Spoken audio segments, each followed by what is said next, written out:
Olá, sejam mais uma vez bem-vindas, bem-vindos e bem-vindes ao nosso canal Literação. Bom, gente, eu não costumo fazer vídeos seguidos assim, falando do mesmo assunto, né? Então o último vídeo que eu gravei foi sobre a polêmica em relação à condenação do Léo Lins, né? Pelas piadas que ele fez. E eu ia parar por aí, porque, enfim, acho que a minha posição já foi bem clara naquele vídeo. E eu ia deixar, né? Claro, ia falar de outros assuntos, nem ia gravar vídeo hoje, né? Domingo. Eu costumo não gravar vídeo, mas o que acontece é o seguinte. Inclusive, eu quero, antes de falar o motivo por estar gravando esse vídeo, eu quero agradecer ao perfil @gsabino. Acho que é Gabriel Sabino, um rapaz que comentou no vídeo, fez comentários no vídeo, né, sobre o Léo Lins, inclusive discordando do meu posicionamento. Mas foi um debate respeitoso. Ele comentou, eu argumentei sobre o comentário dele, ele contra-argumentou sobre a minha argumentação, enfim. No final, nem ele nem eu concordamos, né? Ele tem o posicionamento dele, eu tenho o meu, mas foi bacana, porque foi um pequeno debate rapidinho, né? Dois comentáriozinhos de cada lado, mas foi muito respeitoso, muito legal. Então eu queria agradecer aqui publicamente ao perfil @gsabino, eu acho que é Gabriel Sabino, né? Quero agradecer a ele pelos comentários e pela oportunidade de fazer um debate respeitoso e perceber, né, que a gente pode discordar e tudo certo, né, com educação, com respeito, com argumentação e tudo fica certo, tá bom? Então queria fazer esse agradecimento. E não é por causa disso que eu resolvi fazer o vídeo. Como eu disse, eu ia deixar para lá, principalmente depois dessa sensação gostosa de ter feito esse debate com ele, tá? Mas acontece que aí ah, eu vi outros dois vídeos, um do Leandro Hassum e um do Rafinha Bastos. Por quê? Porque esse assunto do Léo Lins virou, né, polêmica da semana, né? Todo mundo se manifestou, Reinaldo Azevedo se manifestou, Reinaldo Azevedo foi até no Flow Podcast falar sobre esse assunto, enfim, escreveu colunas, a imprensa se manifestando, todo mundo se manifestando, enfim, várias manifestações sobre o caso do Léo Lins. E aí eu vi um vídeo do Leandro Hassum e um vídeo do Rafinha Bastos. E por causa disso, eu resolvi gravar esse vídeo, né? Então eu vou responder especificamente a Leandro Hassum e a Rafinha Bastos a partir das colocações que eles fizeram. Tá? Vou começar pelo Leandro Hassum, porque vai ser rápida a resposta, porque eu acho que o Leandro Hassum ele só cometeu um erro, né? Ele na verdade, ele foi um pouco leviano no vídeo dele, e é só contra isso que eu quero argumentar. Tá? É só contra, eu quero criar o contra-argumento só contra essa atitude do Leandro Hassum, que eu acho que foi um pouco leviana. E é a seguinte, ele solta lá no vídeo a seguinte frase, né? Ah, um comediante ser preso enquanto existem ladrões enquanto o ladrão está solto. Muito bem. Logicamente, a gente sabe que a justiça é falha. Como, como todo mundo, né? Existem médicos que falham na execução do seu trabalho, existem mecânicos que falham na execução do seu trabalho, existem cozinheiros que falham na execução do seu trabalho, enfim, profissionais dos mais diversos, das mais diversas atividades falham nos seus trabalhos. A falha é uma prerrogativa do ser humano. O ser humano falha de maneira geral. Então a gente sabe que, de forma abstrata e generalista, existem pessoas que cometeram crimes e que não foram alcançadas pela força da lei, por inúmeros motivos. Falhas da justiça, porque a pessoa tem dinheiro, enfim, a gente sabe que isso existe. Mas isso é uma percepção empírica da sociedade, né? se torna até meio abstrato, meio generalista. A gente sabe que isso acontece. Por outro lado, o oposto também acontece. A gente sabe que tem muita gente que foi presa, por exemplo, sem sequer ter sido julgada, né? A gente sabe que a justiça condena inocentes também, e não é o caso do Léo Lins, tá? Eu já, obviamente, todo mundo sabe o meu posicionamento, então não acho que é o caso do Léo Lins. Mas por que eu estou dizendo que a afirmação do Leandro Hassum é leviana? Primeiro porque é o seguinte, quando eu falo, tem ladrão solto, eu estou falando de uma maneira abstrata. Eu sei de alguém, o Leandro Hassum sabe de alguém que cometeu um crime e está solto? Aponte, denuncie à justiça. Se ele está falando de alguém especificamente, denuncie à justiça, porque se ele tem conhecimento de um crime, do cometimento de um crime, ele tem a obrigação de denunciar à justiça.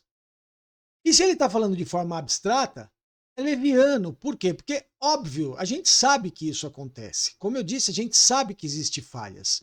Só que esse tipo de afirmação, genérica e abstrata desse jeito, serve mais para descredibilizar a justiça do que qualquer outra coisa.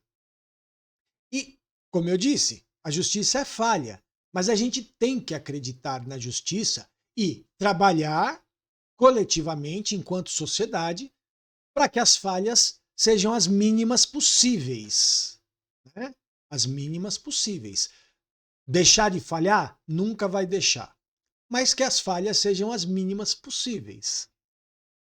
E não é com esse tipo de afirmação que a gente trabalha para isso. Né? Essa afirmação genérica de que tem ladrão solto e um humorista está sendo preso. Primeiro, um humorista, ele não é humorista por si.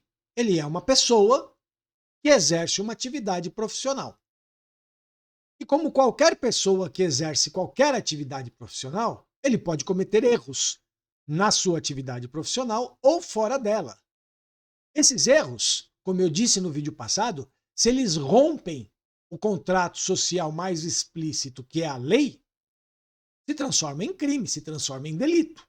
E foi o que aconteceu com o Léo Lins. Então, ser humorista não é uma coisa que, então, salvo-conduto e ele está imune. Não, ele é uma pessoa que, como qualquer pessoa, está propensa, propensa não, a palavra correta não é propensa, arrisca-se a cometer um erro. E ele cometeu, né? Então, essa afirmação do Leandro Hassum, ela é leviana, porque ela joga contra, né? Ela descredibiliza a justiça de maneira abstrata. Volto a dizer, se ele está falando de um caso concreto, então aponte qual é o caso, denuncie a justiça, para daí a justiça tomar as devidas providências. E se não é um caso concreto, é uma abstração óbvia, né, da obviedade de que a justiça é falha, como toda e qualquer atividade humana apresenta suas falhas, o que ele está fazendo não colabora nada para que a gente melhore o sistema de justiça e que a gente consiga viver melhor num Estado democrático de direito. Descredibilizar a justiça enfraquece o Estado democrático de direito, enfraquece a possibilidade de a gente aprimorar as nossas estruturas sociais democráticas para viver sob a égide delas. Isso é um convite à barbárie. Se a justiça falha, se eu começo a lançar no imaginário das pessoas que a justiça falha, é muito rápido eu poder dizer, então, é cada um por si. Aí vira barbárie. E é pior. Pior do que uma justiça falha é a barbárie. Né?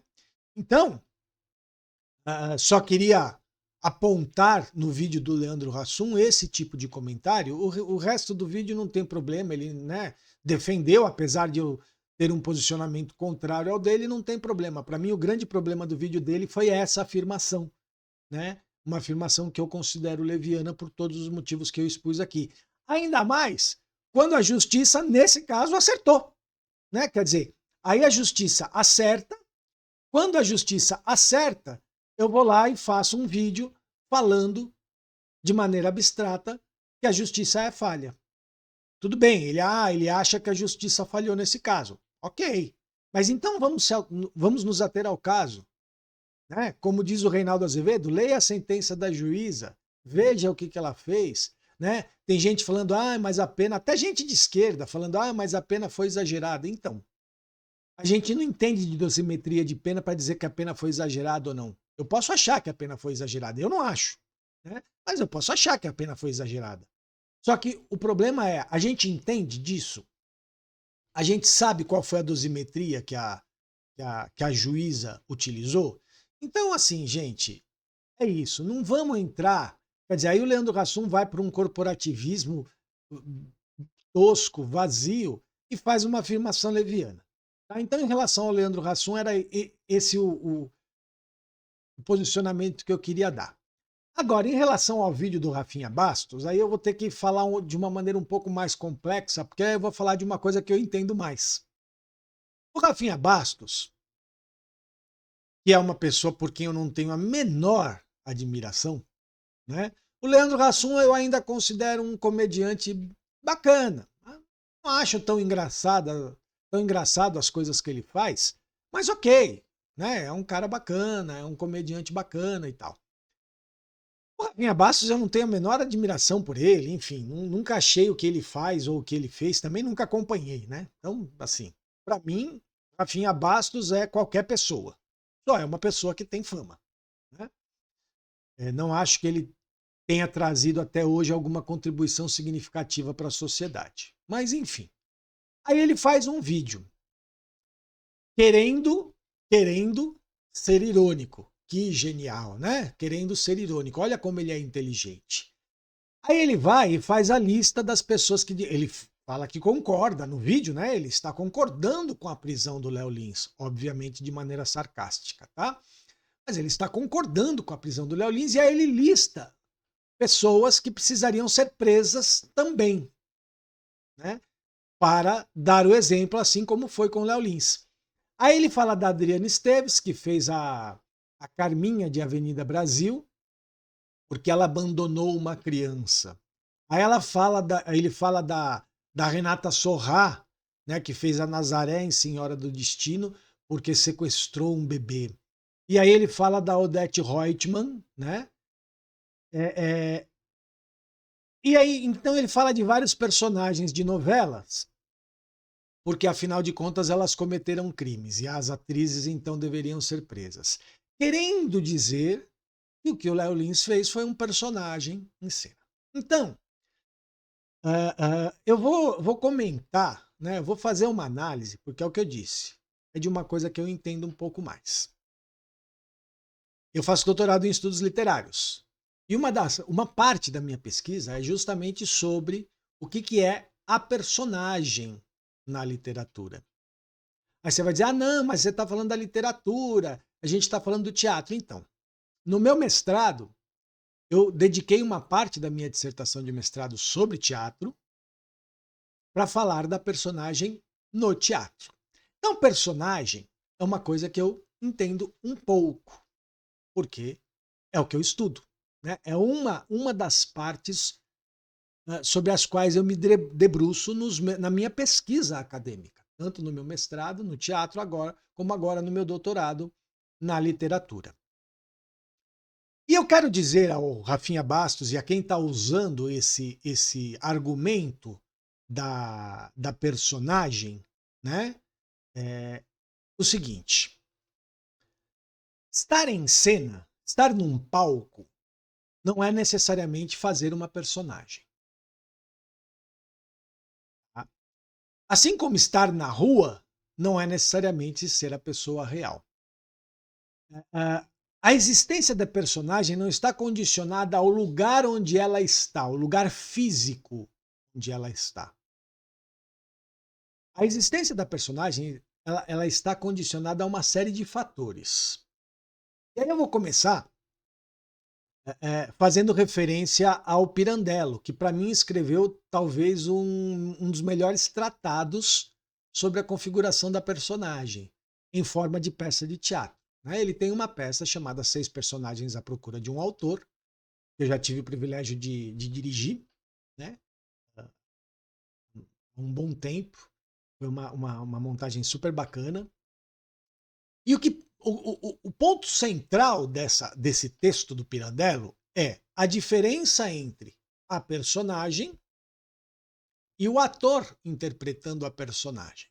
Então, veja, e que não é o caso aqui, tá? O ponto central da peça é essa diferença, né? Tem até uma cena muito interessante em que os atores estão interpretando a história das personagens, porque o enredo da peça é isso. Tem um grupo de teatro ensaiando uma peça, uma outra peça qualquer, e no meio do ensaio aparecem 6 pessoas, né?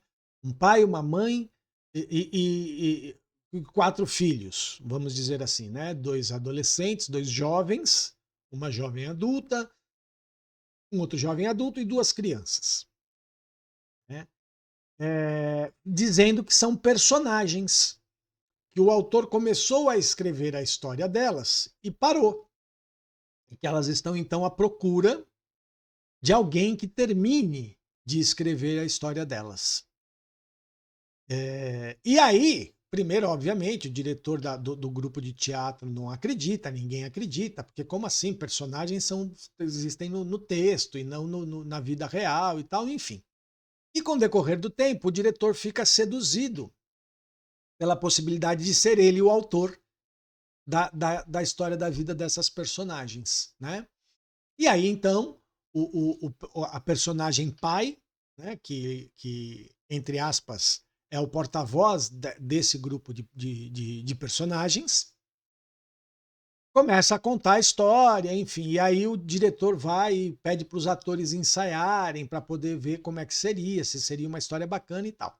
E aí tem uma cena em que os atores estão fazendo um trecho da história das personagens que foi narrado pelo pai, né? Pelo pai, pela mãe, pela enteada, enfim, pelas personagens. E aí eles fazem a cena e a personagem pai vira pro ator que fez o papel dele mesmo, né?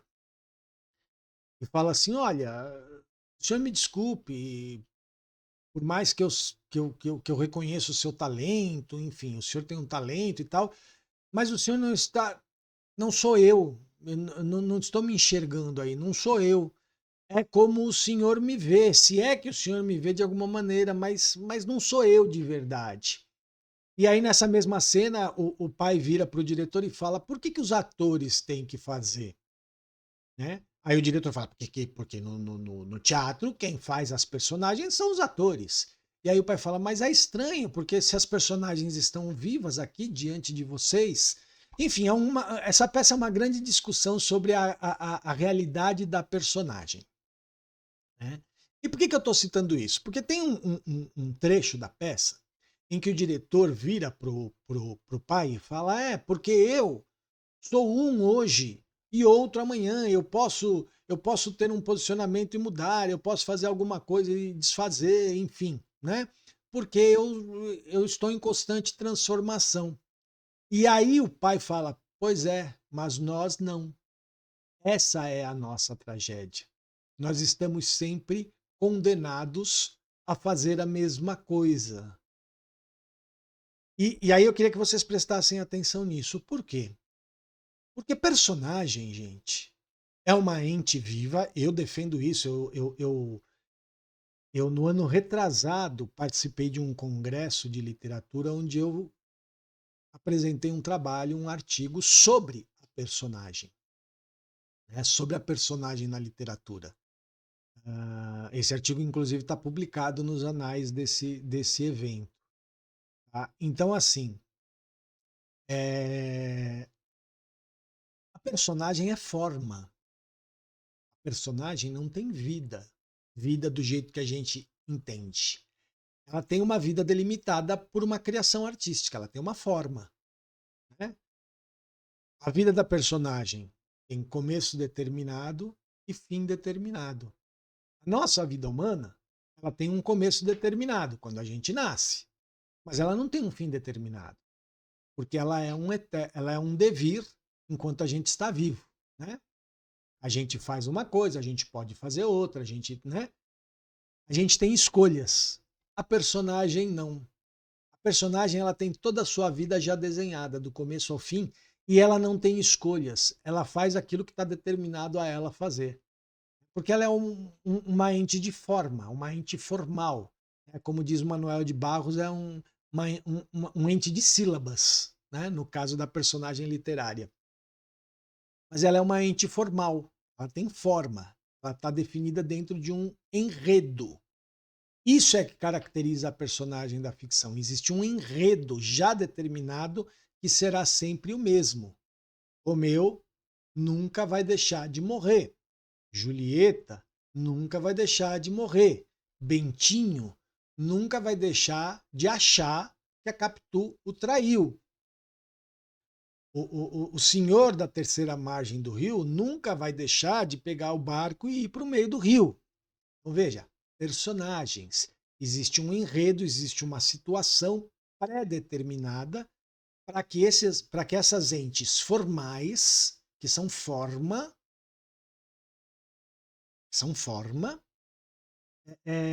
atuem daquele jeito que está pré-determinado. Então a comparação que o Rafinha Bastos faz é absurda, desculpa, é ignorante, é de quem não ignorante no sentido de não saber, de ignorar. É de quem ignora os preceitos básicos do que é ser personagem. E a prova de que o Rafinha Bastos ignora isso é porque ele chega ao absurdo de inverter. Ele fala a Odete Roitman que voltou no papel de Débora Bloch. Hã? Ele cria uma confusão de que, como se a Odete Roitman fosse o ser vivo e a Débora Bloch, a atriz que a está interpretando agora, no remake de Vale Tudo, fosse o papel. Não. Débora Bloch está no papel de Odete Roitman.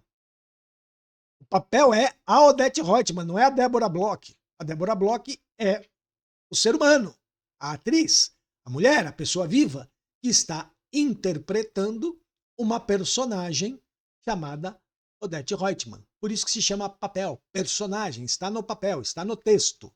Né? Então, Rafinha Bastos, tem que saber um pouquinho mais antes de soltar qualquer coisa. Né? Então, só mostra, esse vídeo do Rafinha Bastos só mostra a total ignorância dele. Volto a dizer, ignorância no sentido de não conhecer, de não saber. A total ignorância dele sobre o que é ser personagem. E uma pessoa que se diz das artes cênicas, né, comediante e tal, deveria, no mínimo, saber isso. Personagem é forma. Personagem vive dentro de um enredo. A Carminha, que abandonou uma criança no lixão em Avenida Brasil, era uma personagem, não era a Adriana Esteves abandonando uma criança. Aliás, não houve um abandono de criança real. Porque aquilo está delimitado pela trama, é ficção. Ah, Nazaré, de Senhora do Destino, não sequestrou uma criança. Ali, aquela criança sequestrada estava no âmbito da ficção, não houve um sequestro real. Ah, mas o Léo Lins também estava no campo da ficção. Não estava. Qual era o enredo? Qual era o enredo? Ah, o enredo é uma. Porque enredo não é roteiro, gente. Um show de stand-up comedy não tem enredo, tem um roteiro. O cara vai lá, ele tem um roteiro de piadas que ele vai contar e pronto. Não existe um enredo, não existe uma trama ficcional. A gente precisa parar, né? Um ator não muito famoso, né? Mas que eu tenho no Facebook, né? Que eu sigo no Facebook, enfim, essas coisas, chamado Chico Carvalho. Ele vive fazendo postagens no Facebook criticando um pouco o nosso teatro atual, porque está falando que o teatro está muito autorreferente, que não existem mais. Inclusive, hoje de manhã eu vi um post dele sobre não existe mais grandes histórias de ficção e não sei o que e tal. E eu acho que ele está certo. Eu não concordo 100% com as coisas que ele posta, não, mas com essa postagem eu concordei e comentei. Ele falou, inclusive, Ele inclusive falou de uma montagem de 6 personagens à procura de um autor, de um grupo americano que veio para o Brasil na década de 90, que eu assisti, inclusive porque era a época que eu estava ensaiando a minha montagem de 6 personagens à procura de um autor. E fui assistir a essa montagem e achei sensacional, sensacional, né? E ele fala um pouco dessa coisa da arte autorreferente, da arte autobiográfica, que hoje em dia a arte está só falando de si mesmo, os artistas estão só falando de si mesmos, enfim, né? Alguma coisa nesse lugar.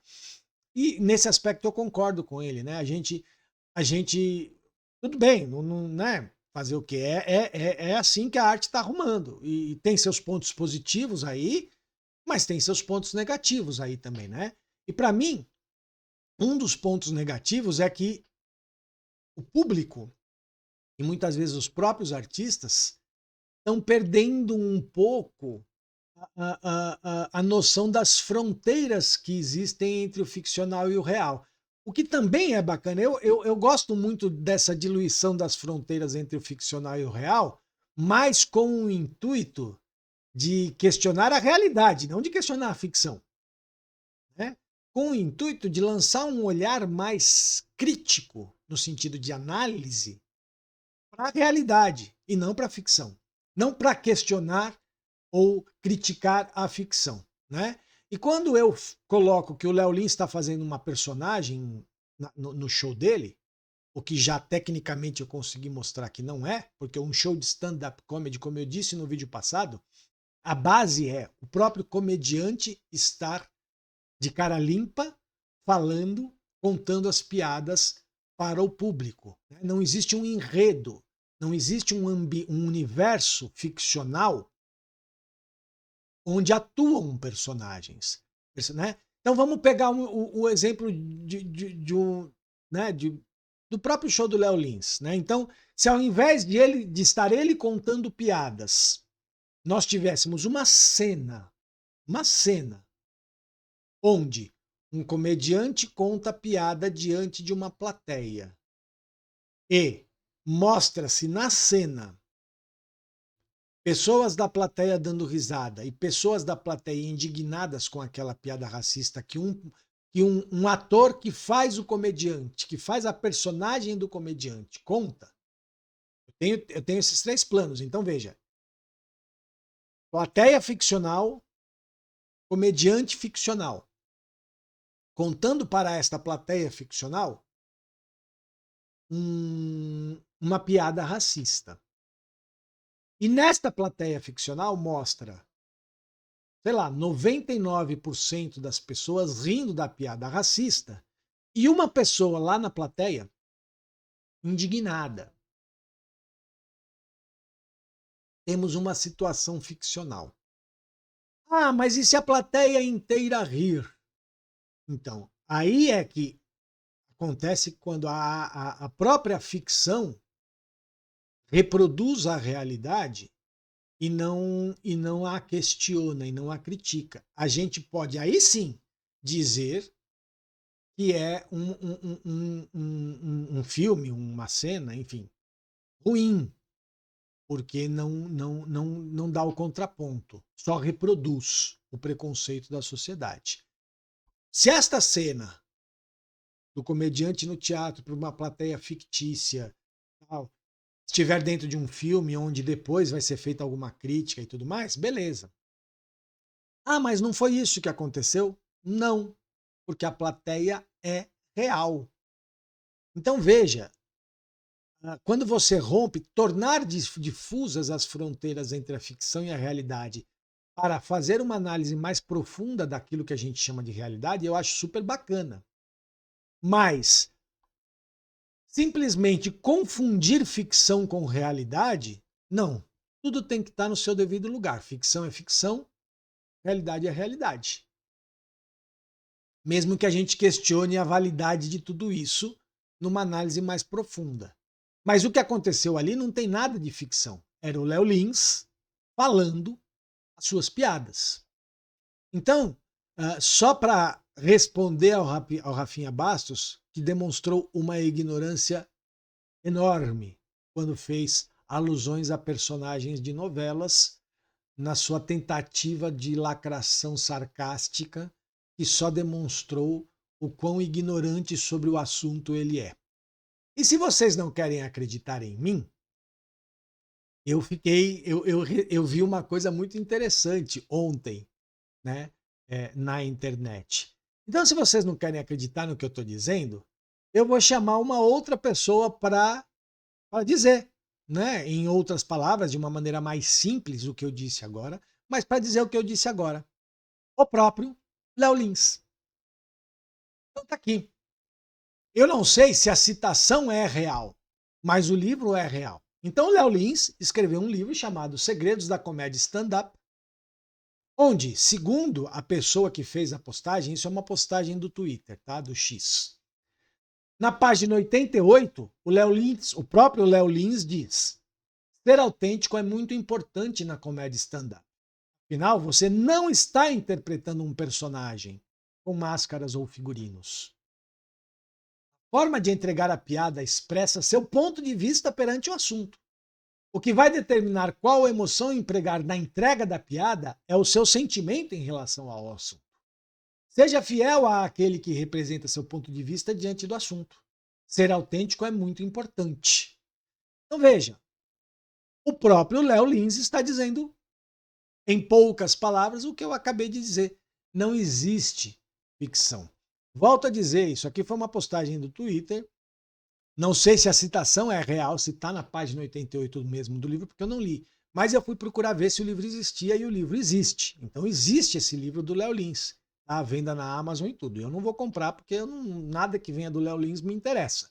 Mas, né? Então existe. Então, se o próprio Léo Lins, em tese, escreveu isso, ele mesmo já acabou com a possibilidade de defesa dele, desse argumento de defesa dele, né? De que era uma personagem. Ele mesmo disse que não é. Né? Então, o que ele está dizendo aqui é exatamente o que eu disse de maneira um pouco mais aprofundada. Né? Então, eu queria só fechar esse vídeo com isso. Gente, ficção é ficção. Personagem vive dentro de um enredo, de uma vida pré-determinada. É forma, começo e fim. Diferente de vida real. Diferente de vida real. Ah, mas o show do Léo Lins teve começo e fim também. Sim, mas a piada que ele coloca, né, a piada, entre aspas, que ele coloca, não termina ali. Ele não está vivendo uma situação ficcional ali. Ali é ele, Léo Lins, falando sobre aqueles assuntos absurdos. Né? Aí uma outra justificativa que dão é, mas a pessoa pagou para assistir, gostou, não sei o que. Bom, enfim. O fato de ter pessoas rindo das piadas do Léo Lins só é um sintoma de o quanto a nossa sociedade está doente. Porque uma sociedade que ri desse tipo de colocação, né, e eu não vou aqui repetir a piada que eu repeti no vídeo passado, eu repeti uma das piadas no vídeo passado, não vou ficar repetindo as piadas dele porque não quero, né, me recuso. Então, assim, se tem gente que se identifica com isso, porque aí também tem a questão do humor, né? Existe um texto maravilhoso do Bergson, chamado O Riso, onde ele faz uma análise do cômico, né? E também um outro do Vladimir Prop que se chama Comicidade e Riso. E o que o Bergson fala, e o Prop também fala nesses trabalhos sobre o riso, é que o risível, a graça, se dá através da identificação. A gente não ri daquilo que é estranho a nós, a gente ri daquilo que nos identifica. Porém, é uma identificação que não pode ser muito grande. Eu não posso me identificar emocionalmente com aquilo, porque senão vira tragédia, não vira riso. Né? Então, uma pessoa que sofre racismo provavelmente não quer dizer, vai se identificar bastante com com a piada racista do Léo Lins, porém ele vai se identificar de um jeito que não permite o riso, ele vai se identificar pela dor, né? Uma identificação emocional. Quem é branco, como eu, vai se identificar de boas. E aí vai rir. Porque vai se identificar, porque carrega os mesmos valores. Então, o fato de terem pessoas rindo das piadas, né, entre aspas, do Léo Lins, só mostra o quanto a nossa sociedade está doente. Doente. Mas esse negócio de que, porque a pessoa pagou. Tem o Tuca Andrada, que também é um outro ator que eu sigo no Twitter. Ele falou uma coisa que é bacana. Ele falou: eu nunca assisti a um show do Léo Lins e as piadas dele chegaram até mim. É isso. Chega de uma maneira, principalmente nessa época do virtual, né? Da internet, chega. Eu nunca vi um show do Léo Lins, nunca senti a menor vontade, não sabia nem quem era Léo Lins até então. Mas chegou para mim. E se chega para mim, chega para as outras pessoas. E como qualquer coisa da nossa cultura, isso contribui de forma positiva ou negativa para a construção de um imaginário social. Né? A cultura tem esse poder, a arte tem esse poder. E nós artistas sabemos disso. A arte faz parte da construção do nosso imaginário. E se você, em nome da arte, entre aspas, reforça preconceitos, alimenta racismo, misoginia, LGBTfobia, etarismo, gordofobia, capacitismo e todas as coisas que ele fez nesse show dele, você está auxiliando na construção de um imaginário social que é pernicioso, que é ruim, que é terrível, que a gente tem que trabalhar para desconstruir totalmente. Então, essa história de que foi um show fechado entre quatro paredes, primeiro não foi porque teve o vídeo que, né, que viralizou mais de milhões de visualizações do vídeo do show. Mas vamos dizer que não existisse o vídeo, mesmo que fosse só no teatro ali, entre quatro paredes do teatro. Não importa, isso reverbera naquelas pessoas. Isso ajuda na construção de um imaginário social.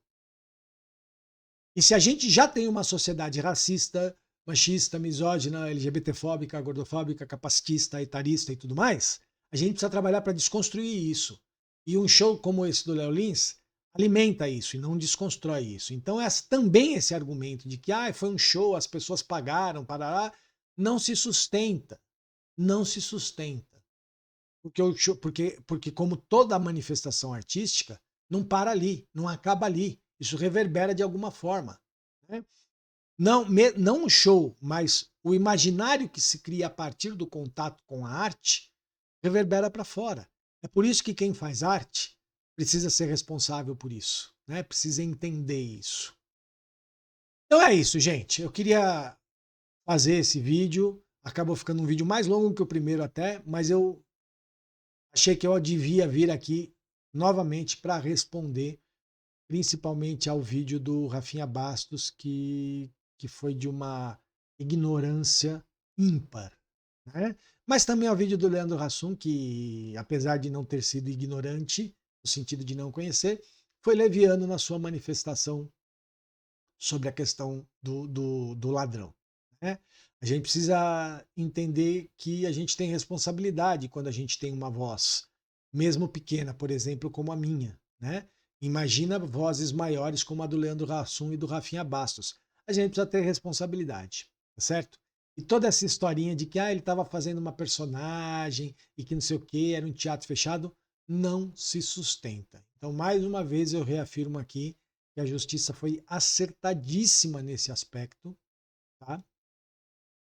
Porque o que o Léo Lins fez foi crime.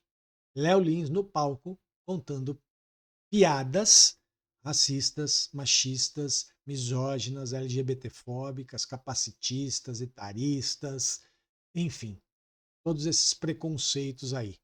Então, isso é crime. A gente vive num país em que isso é crime.